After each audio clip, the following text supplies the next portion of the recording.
អង្គុយរំលឹកគ្រាស្នេហាបងនឹងជីវ៉ាធ្លាប់តែនៅចិនគ្នាតែពេលនេះបាត់បង់រូបពុំងារតើយើងអាចក្បែរគ្នាម្ដងទៀតបានទេបងនៅតែមិនអាចបំភ្លេចរូបអូនតើរូបមាស្ងួនអូននៅនឹងបងទេក៏ដឹងហើយពេលនេះរូបស្រស់មៀងមេអូនមានគេដើម្បីបំភ្លេចរូបបងពេលដែលយើងចាប់ផ្ដើមស្នេហាបងនឹងរៀមរាដូចជាមាននិស្ស័យតែពេលនោះចិត្តពួកយើងនៅក្មេងខ្ចីចិត្តអើយចង់រៃប្រឡ័យស្នេហ៍យើងទាំងពីរដល់ពេលមួយពួកយើងឈានដល់ផ្លូវបែងមិនបាច់ប្រកែកព្រោះនេះជារឿងព្រំលីងខិនពេលវេលាជានាងបង្ខំបងខិនឲ្យយើងឃ្លាតពីគ្នាក៏ដឹងហើយថារូបអូនមិនអាចត្រឡប់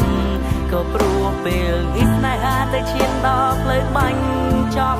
តើអូនអាចវល់រកបងម្ដងទៀតបានទេ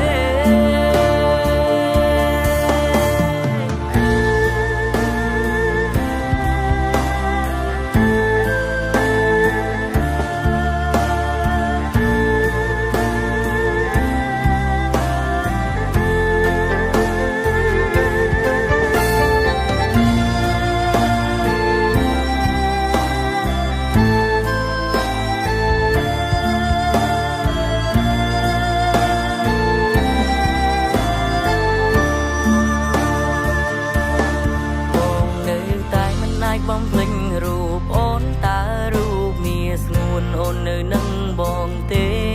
ក៏ដឹងហើយពេលនេះរូបស្រស់មៀងមេអូនមានគេដើម្បីបំភ្លេចរូបបងពេលដែលយើងចាប់ផ្ដើមស្នេហា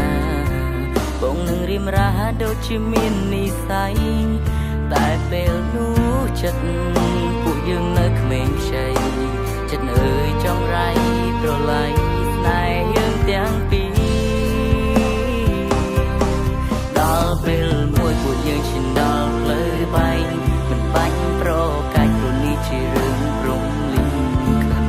ពេលវេលាជានាងបង្ខំបងខិនឲ្យយើងឃ្លាតពីគ្នាក៏ដឹងហើយថារូបអូនមិនអាចត្រឡប់ក៏ព្រោះពេលនេះស្នេហាទៅឈានដល់ផ្លូវបាញ់ចំតើអូនអាចវល់រកបងម្ដងទៀតបានទេអូននាងស្មោះបងគឺជានាងក្បន់អូនទ្រាំអន់ធ្មត់ក៏ព្រោះតែអូនស្នេហ៍បងដល់ពេលនេះទើបបងដឹងរឿងខុសឆ្គងដែលបងធ្លាប់រំលងអូនពីមុនបងសុំទុំ